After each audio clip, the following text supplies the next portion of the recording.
Que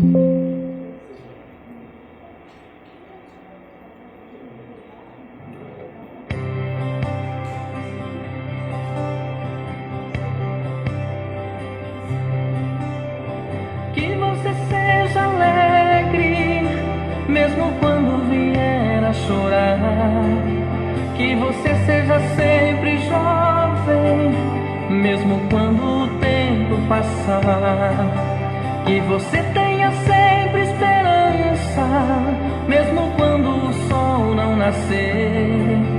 Que você ame os seus amigos, mesmo quando sofrer. Que você jamais deixe de sonhar, mesmo quando vier a fracassar. Que você não desista de caminhar, mesmo quando errar. Ser feliz não é ter uma vida perfeita, é usar os erros para ser sábio e aprender a caminhar. Ser feliz é agradecer a Deus pela vida. Ser feliz é ouvir sua voz dizendo: nunca desista.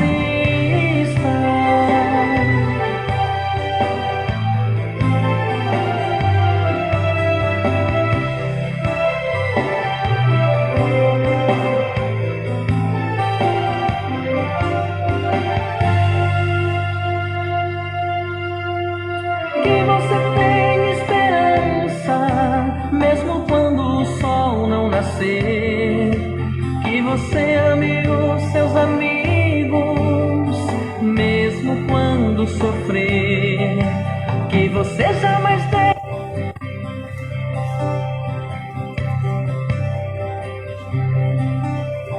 que você seja alegre, mesmo quando vier a chorar.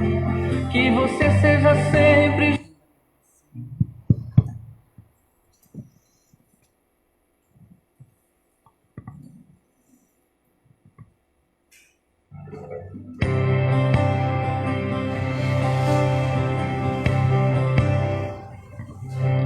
Boa noite a todos, sejam muito bem-vindos.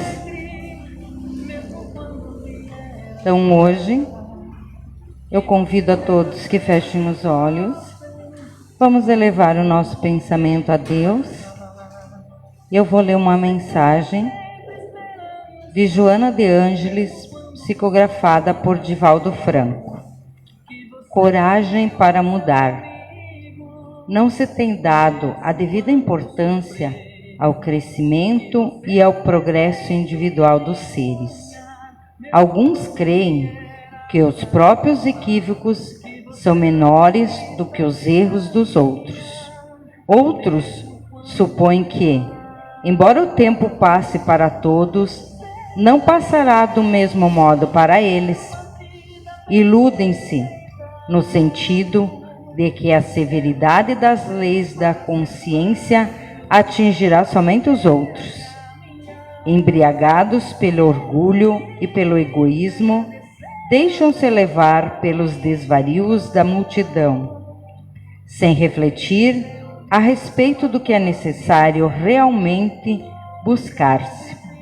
É chegado o momento em que nós, espíritos em estágio de progresso na Terra, devemos procurar superar, de forma verdadeira, o disfarçado egoísmo em busca da inaudível renovação. Provocados pela perversidade que campeia, hajamos em silêncio, por meio da oração que nos resguarda a tranquilidade. Gastemos nossas energias excedentes na atividade fraternal e voltada à verdadeira caridade. Cultivemos a paciência e aguardemos a bênção do tempo que tudo vence. Prossigamos no compromisso abraçado, sem desânimos, sem vãs ilusões, confiando sempre no valor do bem. é muito difícil desistir, comprazer-se por um momento, tornar-se igual aos demais nas suas manifestações inferiores. Todavia, os estímulos e gozos de hoje, no campo das paixões desgovernadas, caracterizam-se pelo sabor dos temperos, que se convertem em ácido e fel, passados os primeiros momentos. Aprendemos a controlar nossas más inclinações e lograremos vencer se perseverarmos no bem e no combate. Convertamos sempre em luz. Modificamos hábitos danosos em qualquer área da existência, começando por aqueles que parecem mais fáceis de serem derrotados. Sempre que surgir a oportunidade, façamos o bem, por mais insignificante que nosso ato possa parecer. Geremos um momento útil e aproveitemo-lo. Não nos cabe aguardar pelas realizações grandiosas, e tampouco podemos esperar glorificação pelos nossos acertos. O maior reconhecimento que se pode ter por fazer o que é certo é a consciência tranquila. Toda ascensão exige esforço, adaptação e sacrifício, enquanto toda queda resulta em prejuízo, desencanto e recomeço. Trabalhemos nossas próprias intimidades, vencendo limites e obstáculos impostos, muitas vezes por nós mesmos. Valorizemos nossas conquistas, sem nos deixarmos embevecer e iludir por essas vitórias. Há muitas paisagens ainda a percorrer e muitos caminhos a trilhar. Somente a reforma íntima nos concederá a paz e a felicidade que almejamos. A mudança para melhor é urgente, mas compete a cada um de nós, a corajosa, individualmente, decidir a partir do quanto e como será a nossa mudança. Que Deus nos abençoe hoje, que possamos nos glorificar e nos melhorarmos a todos os dias. Que o que ouçamos hoje nos ajude a buscar a nossa paz interior, o nosso conhecimento e a superação dos obstáculos que encontramos durante os nossos dias. Que assim seja. Então, hoje nós teremos o palestrante, o Almir Biezus. Seja bem-vindo, Almir. O Almir é do Centro Espírita O Consolador de Vargião.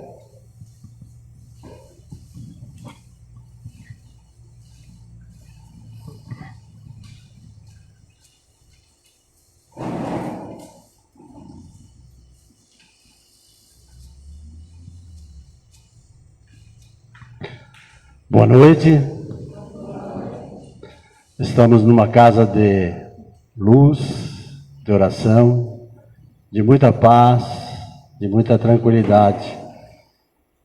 E é um prazer enorme poder estar aqui com vocês na noite de hoje, para nós conversarmos um pouco sobre a questão de sermos perfeitos, que é o tema dessa noite, do capítulo 17, Sede Perfeitos. A todos vocês que estão aqui, aos nossos irmãos que nos acompanham pelo Facebook, da página Casa Luz de Jesus, aqui de Concórdia, sejam todos bem-vindos e que a paz do nosso Divino Mestre possa estar realmente no nosso coração, né? Antes de nós começarmos os estudos desta noite, eu gostaria que vocês prestassem atenção nessa música, nessa letra, e tirassem para vocês aquilo que a letra dela nos traz.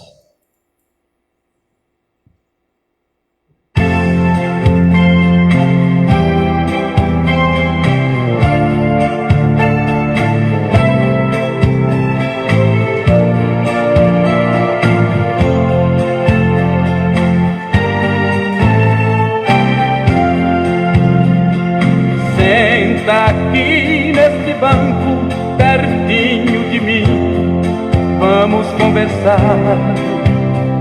Será que você tem coragem de olhar nos meus olhos e me encarar? Agora chegou sua hora, chegou sua vez, você vai pagar. Eu sou a própria verdade, chegou o momento, eu vou te julgar. Pedi pra você não matar, nem para roubar, roubou e matou. Pedi pra você agasalhar a quem tem frio, você não agasalhou.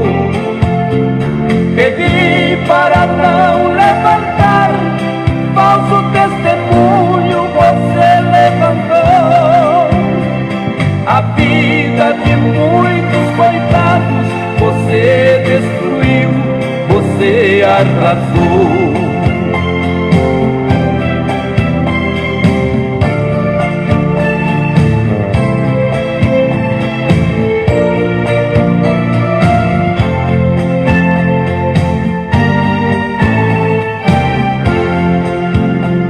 Meu pai lhe deu inteligência para salvar vidas, você não salvou. Em vez de curar os enfermos, armas nucleares você fabricou. Usando sua capacidade, você destruiu, você se condenou. A sua ganância foi tanta que a você mesmo você exterminou. O avião que você inventou foi para levar a paz e a esperança, não para matar seus irmãos, nem para jogar bombas nas minhas crianças. Foi você que causou esta guerra, destruiu a terra dos seus ancestrais. Você é chamado de homem, mas é o pior dos animais. Agora que está acabado pra sempre, vou ver se você é culpado ou inocente. Você é um monstro, covarde e profano, é um grande areia frente ao oceano. Seu ouro falou alto, você tudo comprou, pisou nos mandamentos que a lei santa ensinou. A mim você não compra com dinheiro seu, eu sou Jesus Cristo, o Filho de Deus.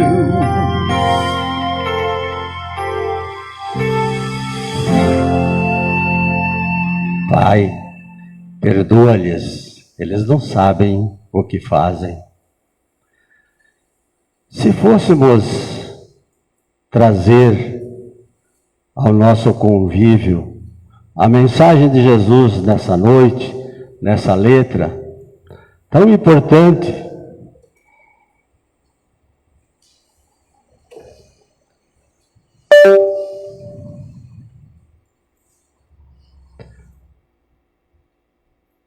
tão necessária na nossa caminhada evolutiva, talvez seja a letra mais importante das nossas vidas. Se nós tivéssemos o sentimento no coração, ao percebermos que muitas vezes nós fazemos exatamente como a letra da música fala.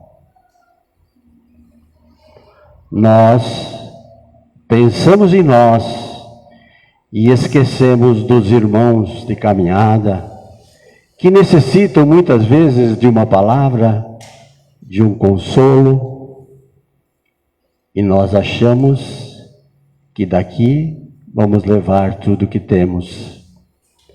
Quando na realidade a máxima da perfeição para todos nós não é a perfeição absoluta, porque isso é impossível. Para nós, basta sim aquela perfeição relativa, porque a perfeição absoluta somente o nosso Pai. Quando Jesus nos disse para nos tornar tão perfeito quanto o Criador, devemos entender por essas palavras, de acordo com o que Kardec nos orienta no parágrafo 7, do capítulo 17, quando ele diz: aquelas palavras, portanto, devem entender-se no sentido da perfeição relativa, a de que a humanidade é suscetível e que mais a aproxima da divindade. Essa é a nossa busca que temos que ter quando buscamos entender o porquê estamos aqui, da onde viemos e para onde iremos depois daqui. Naquela perfeição relativa, meus irmãos, ela se alcança com a prática da caridade. E os verdadeiros elementos para essa conquista são a benevolência, a indulgência, a abnegação e o devotamento. Amar os inimigos. Cada vez que eu leio essa passagem, eu lembro da irmã Elisete, que algum tempo atrás nos trouxe o conhecimento do que é amar os nossos inimigos. E toda vez que me deparo com essa passagem, eu me pergunto, e eu acho que todos nós devemos nos perguntar, por que a busca da perfeição relativa implica em amar os nossos inimigos? A consciência nos diz, meus irmãos, só se atinge essa perfeição quando o coração se vê despojado de toda e qualquer mácula, rancor, ódio, raiva para com os nossos semelhantes. Essa é a nossa condição de espíritos em busca desse aperfeiçoamento espiritual relativo. Então, meus irmãos, para termos essa perfeição relativa e sermos um ser de bem, primeiro de tudo, devemos ter fé em Deus e depois no futuro. E mais, temos um dever a cumprir observando alguns precedentes ou alguns procedimentos a fim de conquistarmos o tão sonhado ou a tão sonhada perfeição relativa. Porque diante das dores, decepções e sofrimentos, devemos reconhecer as provas e expiações e as aceitar sem murmurar. E diante dos seus beneficiários, não esperar recompensa. Das necessidades do próximo, prestar o nosso serviço. Das diferenças de raças ou crenças, devemos ver todos como irmãos, uns dos outros. Da suscetibilidade do próximo, tomar por guia a caridade. E diante das fraquezas alheias, sejamos sempre indulgentes. Dos defeitos alheios, procurar não evidenciar. Porque todos nós, já passamos algum dia na nossa caminhada evolutiva perante aquele nosso irmão que vem nos contar algo de um outro irmão, e ao invés de nós fazer com que essa conversa tomasse outro rumo e não fosse divulgada, nós ainda ampliamos o problema,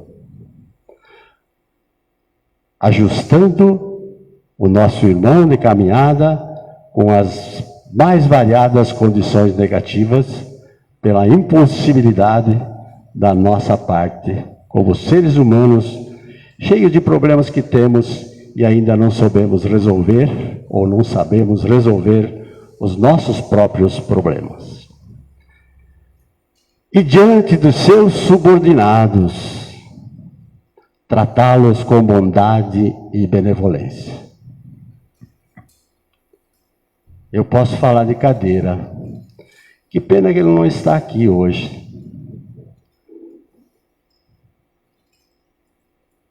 Eu fui muito bem tratado pelos meus superiores. Aprendi muito com todos eles. E cito dois nomes. Daci Veronese, que o Marcos conhece muito bem, e o seu Cláudio Marcão, na Sadia. Tive a oportunidade de conviver com esses dois seres por 13 anos. Aprendi com esses dois seres, talvez o que eu levo para o resto da minha vida. Tudo aquilo que é importante na caminhada evolutiva de cada um de nós. O que é certo e o que é errado. Não que eles sejam totalmente perfeitos, não. Eles também têm as suas dificuldades e também cometeram erros. Mas o que nós temos que levar para nós é o sentido da verdade, da responsabilidade com todos aqueles que precisam da nossa ajuda. Por isso, no parágrafo 3 desse mesmo capítulo, Kardec nos informa: aquele que se esforce por possuir as que acabamos de mencionar, se acha no caminho que todas as demais conduz. Todas essas passagens que nós passamos agora para todos vocês, os daqui e os de casa, pelo Facebook, mostram claramente que nós, se estamos cumprindo, estamos encontrando o caminho da perfeição. Então, meus irmãos, quem e quantos de nós compreende a moral do Cristo à luz do Espiritismo? Quem? Quem nós sabemos, né? Quem já adquiriu a maturidade do senso moral. Agora, quantos de nós já conseguiu isso? Talvez todos, talvez nenhum. Por isso que devemos colocar sempre as nossas atitudes no final do dia no crivo da razão, para entender o que se passou durante o dia e se nós estivemos diante daquilo que precisamos fazer por nós, por aqueles que nos acompanhem e pelos irmãos de caminhada que precisam muitas vezes somente do empréstimo do nosso ouvido. E nós nos esquecemos. Kardec nos mostra e nos lembra no parágrafo 4 do capítulo 17. Maturidade, meus irmãos, independe da idade ou do grau de instrução, porque é peculiar ao desenvolvimento, em sentido especial, do espírito encarnado.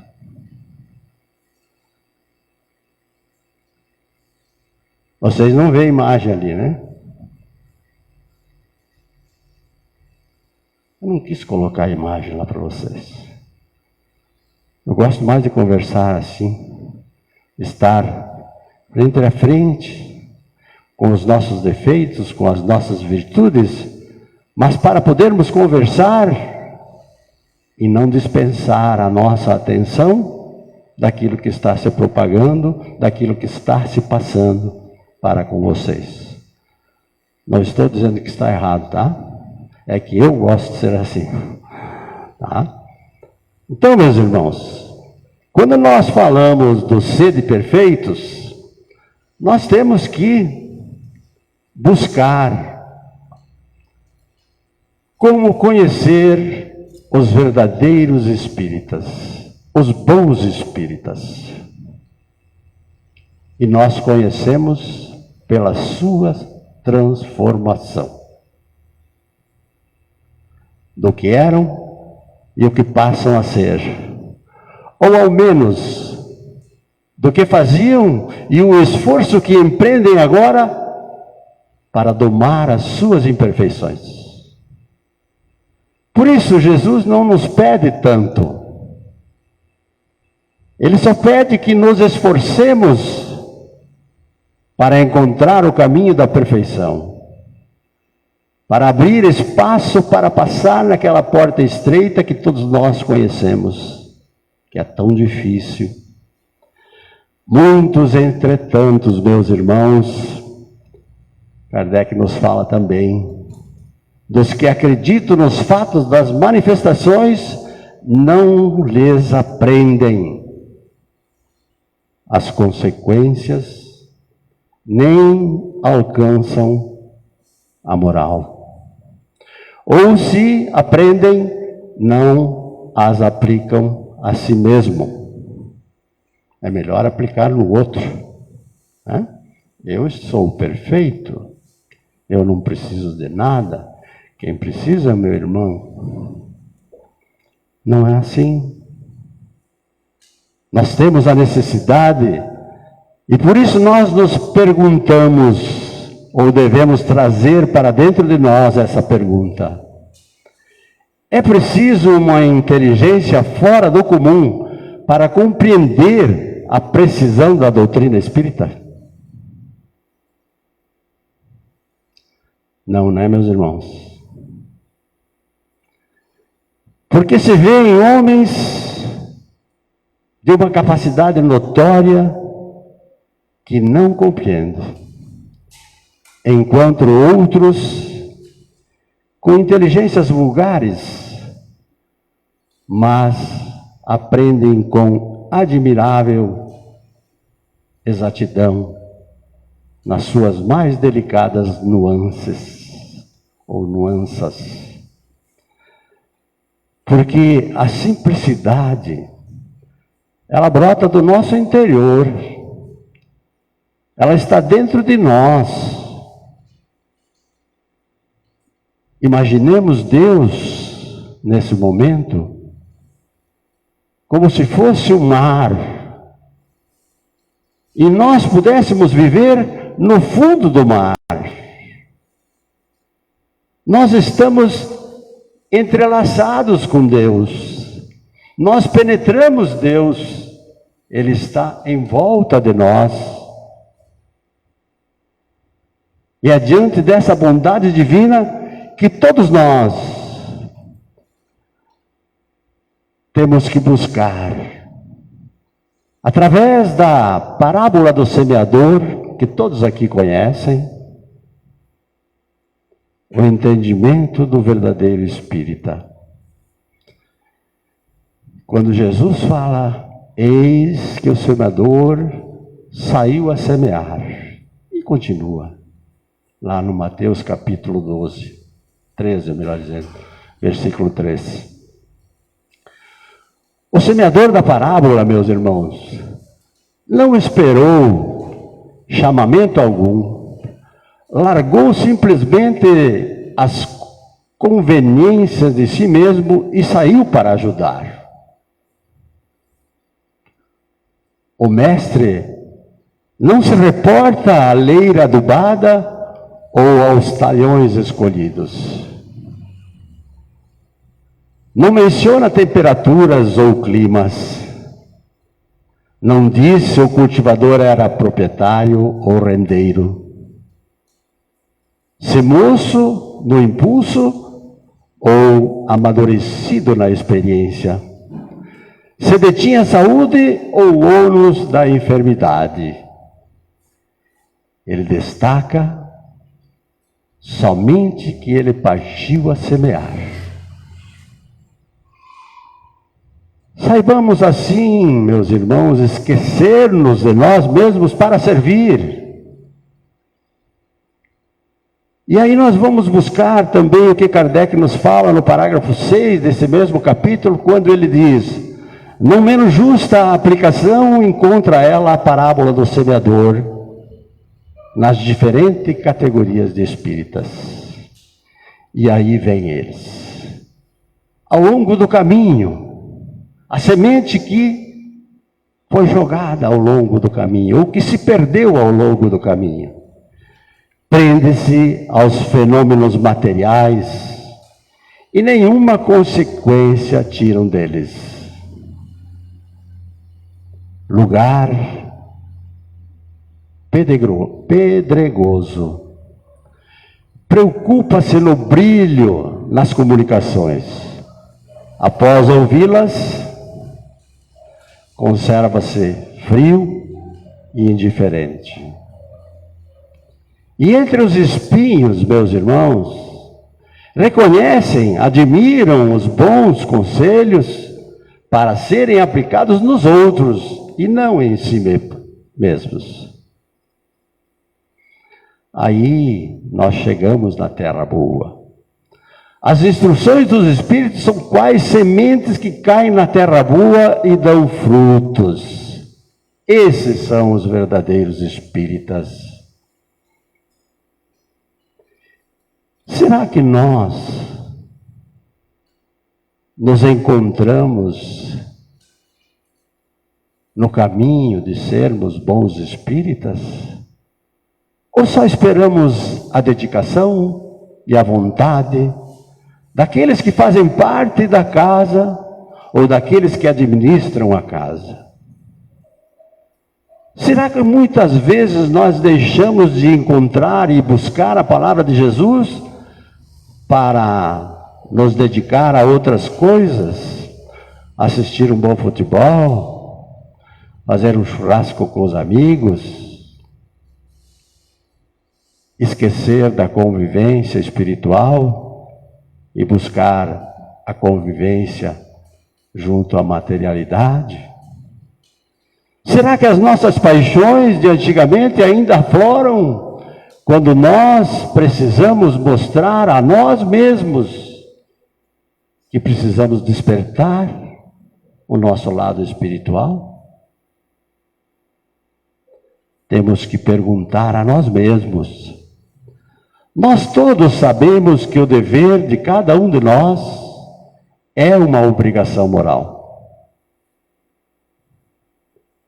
E aonde é que ela começa, meus irmãos? E aonde é que ela acaba? Ela começa onde ameaçamos a tranquilidade e a felicidade do próximo. E ela acaba, meus irmãos, no limite que não desejamos transponham com relação a nós.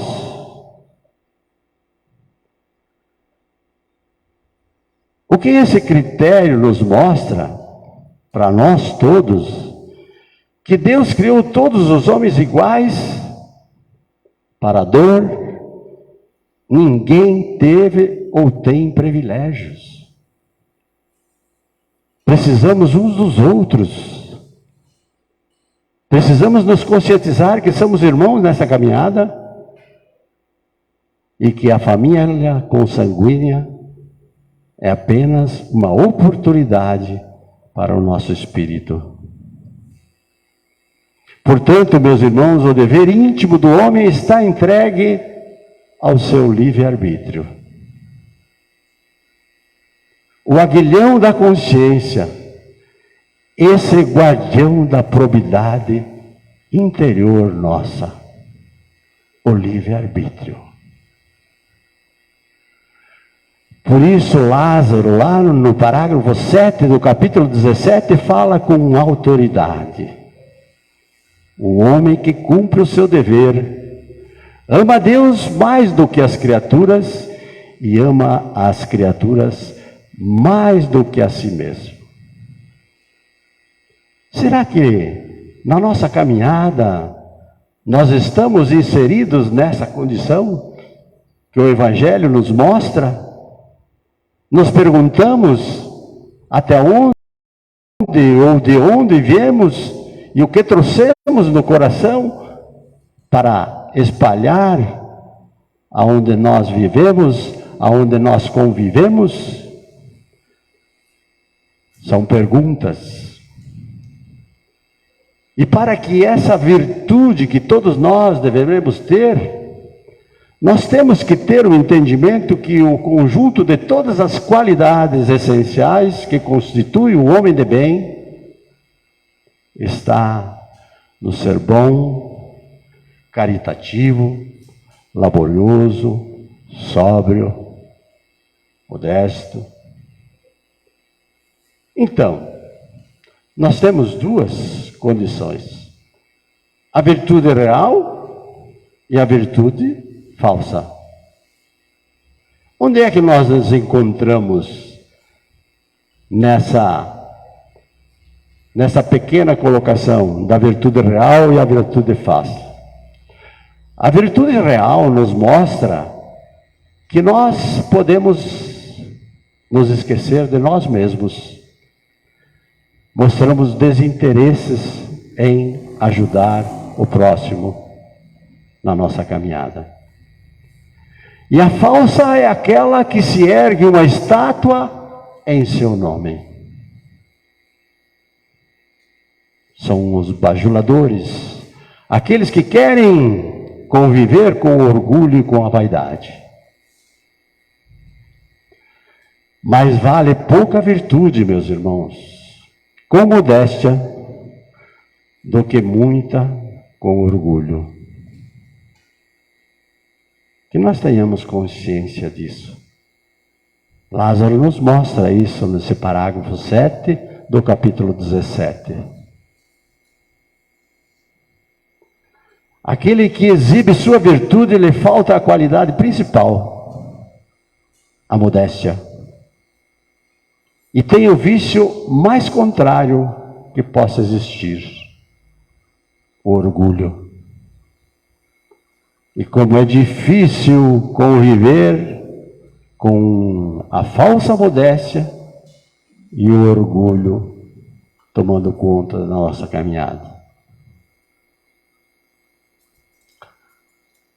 A autoridade, meus irmãos, ela é como a fortuna. Mas então, com que fim Deus delega ao homem a autoridade e riqueza?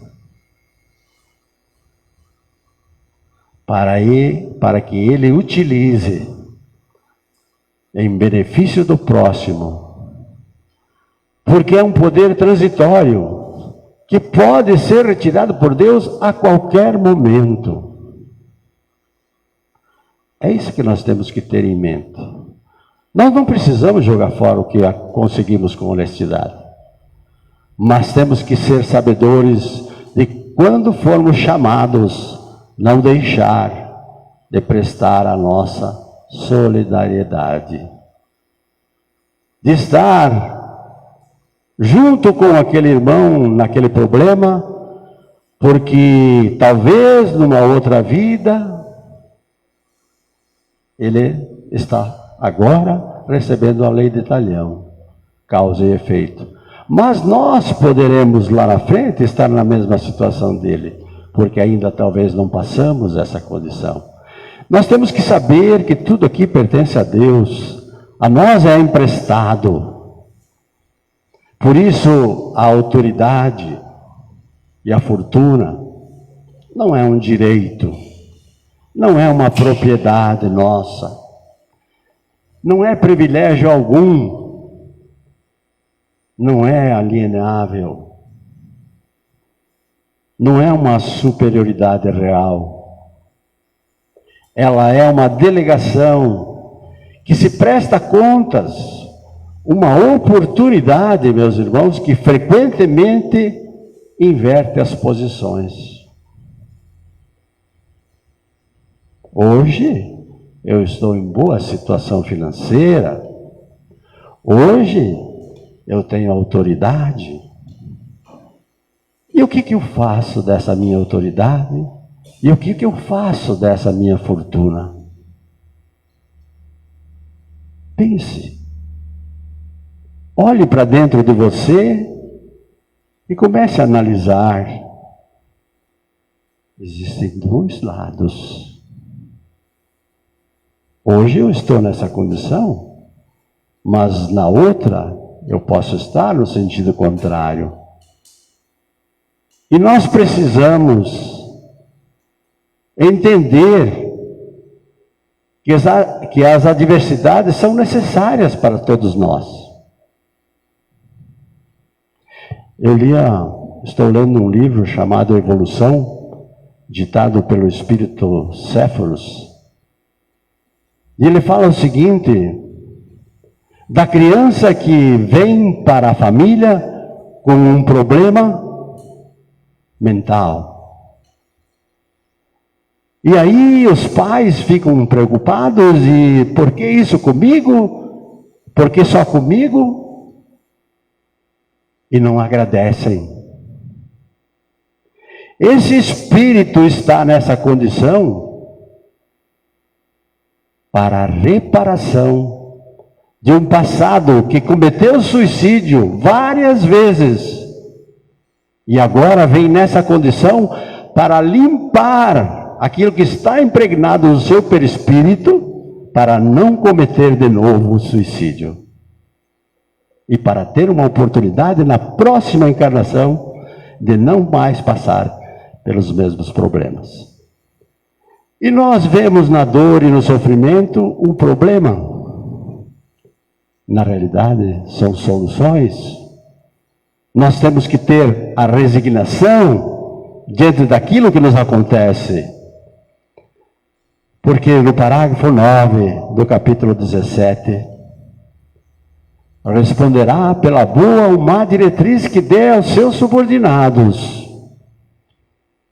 e que sobre ele recairão as faltas que estes cometam, os vícios a que sejam arrastados em consequência dessa diretriz ou dos maus exemplos. Por que usar esse parágrafo 9 para ajuntar-se ao texto, à explicação da autoridade e da fortuna? Com que fim Deus delega isso ao homem? Justamente para que ele compreenda da necessidade que ele tem da reparação das suas imperfeições. O homem do mundo, meus irmãos, não deve viver uma vida mística fora das leis da sociedade. Isso não é virtude. Virtude, meus irmãos, é viver com os homens dentro das leis da sociedade. Nós precisamos viver em contato com os semelhantes. Nós precisamos ser ditosos. Nós temos que repelir os prazeres permitidos à natureza humana e não nos isolarmos. A convivência viver em contato com os semelhantes, requer sim a necessidade de ser ditoso. Nada, nunca façais sem pensar em Deus.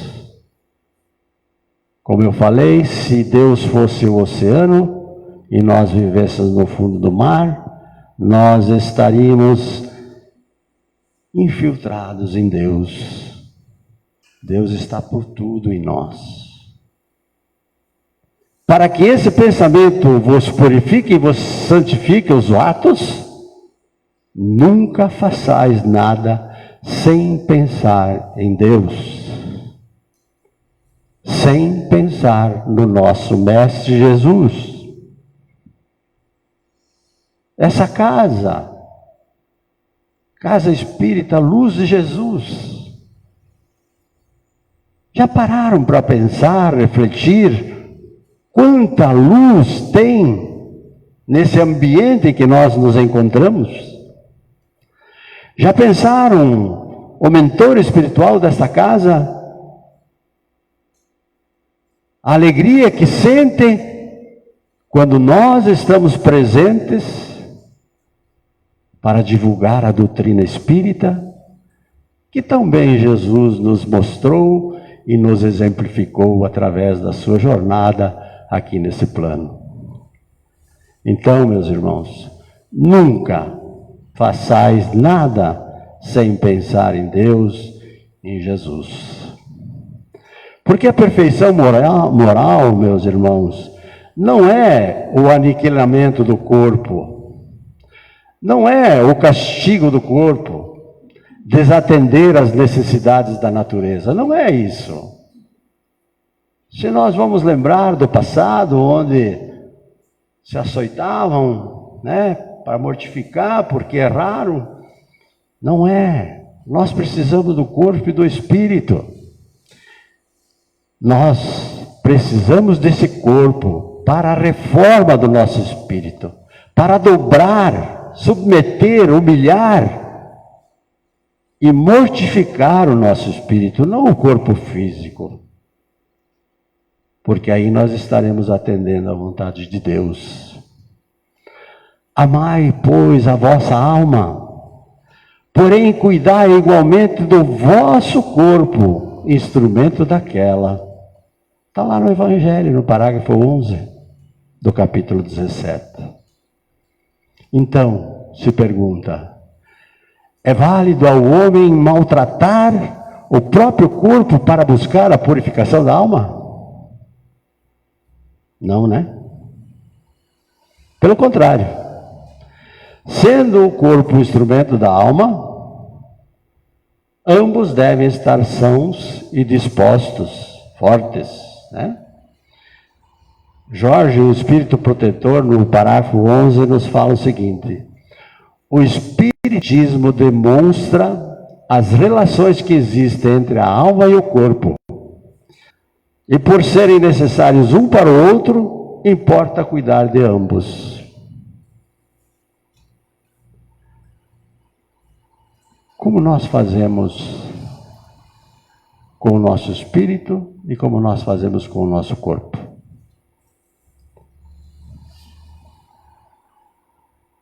Qual é a tônica da nossa relação corpo e espírito?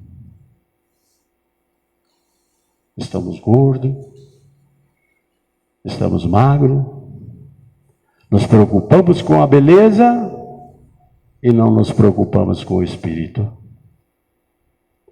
No momento em que nós nos depararmos com a condição de espírito que somos, e fazermos pelo nosso espírito, para que ele desperte e a perfeição relativa comece a brotar dentro de nós, nesse momento, nós estaremos nos conduzindo para a realidade daquilo que está dito aqui.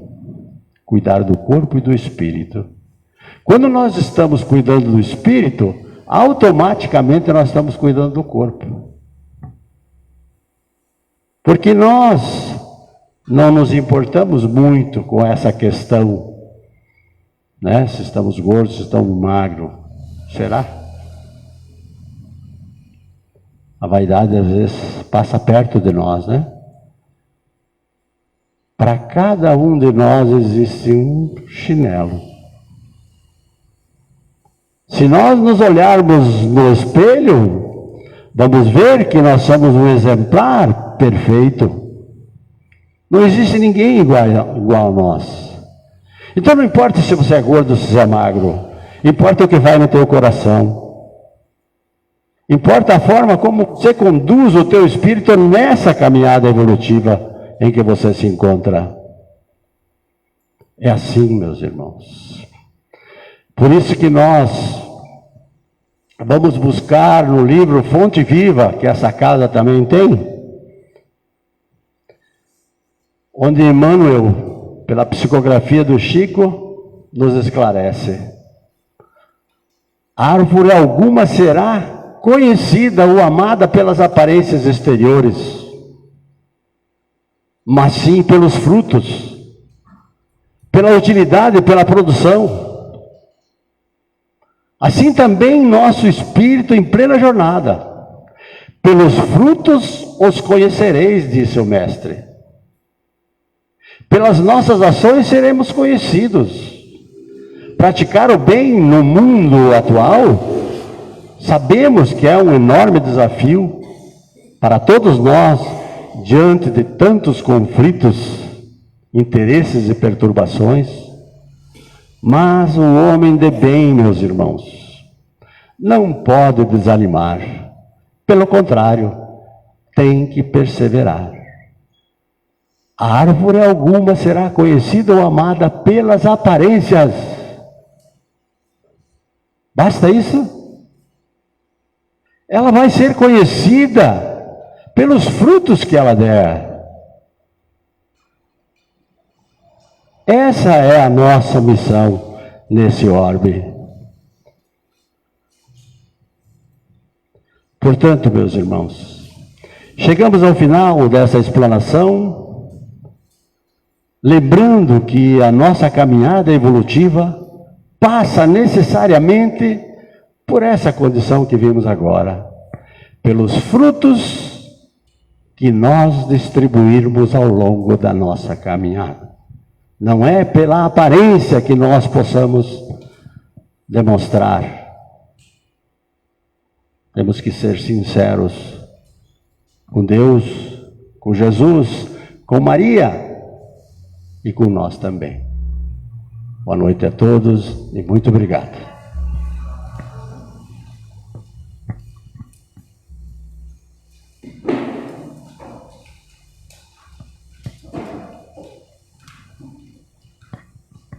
Obrigado, Almir.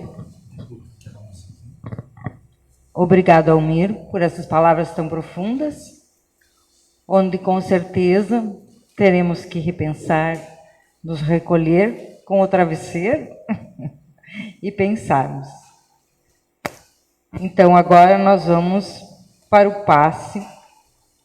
Como estamos nessa ainda em pandemia, o passe é dado coletivamente. Então eu pediria que todos estendessem as mãos assim. Estender as mãos é um ato de receber, de doar e de agradecer. Então, nesse momento, buscando receber as luzes que aqui nessa casa os mentores nos oferecem com tanta generosidade, com tanto amor, que possamos nesse momento então receber e distribuirmos e agradecermos. Então, eu vou ler uma prece ditada pelo Espírito João de Deus. Prece da gratidão. Senhor Jesus, pela bênção da tua doutrina santa, que nos apoia e levanta para o reino de amor, pela paz que nos ofertas, pela esperança divina, que nos conforta e ilumina. Bendito sejas, Senhor, pela carícia do lar, doce templo de carinho, que nos concedes por ninho, céu na terra, campo em flor, pelo aconchego suave da afeição que nos aquece, pelo consolo da prece. Bendito sejas, Senhor, pelo tesouro sublime de graças da natureza, pela serena beleza do mar, do jardim, da cor, pela fonte que entristece poemas de melodia, pelo pão de cada dia. Bendito sejas, Senhor, em tudo que nos reserves, a luz de cada momento, o nosso agradecimento por tudo, seja o que for. Vivemos, Jesus querido, na alegria de encontrar-te, cantando por toda parte. Bendito sejas, Senhor. E nesse momento, bendito seja, Senhor, pela oportunidade de estarmos aqui, de conviver como irmãos nesta noite, que possamos levar essa alegria para os nossos lares, para a nossa casa, os nossos vizinhos, e que aqueça o nosso coração. Coloque a mão sobre o seu coração e sinta essa energia que nos aquece, que nos bendiz. Bendito seja, Senhor, e que assim seja.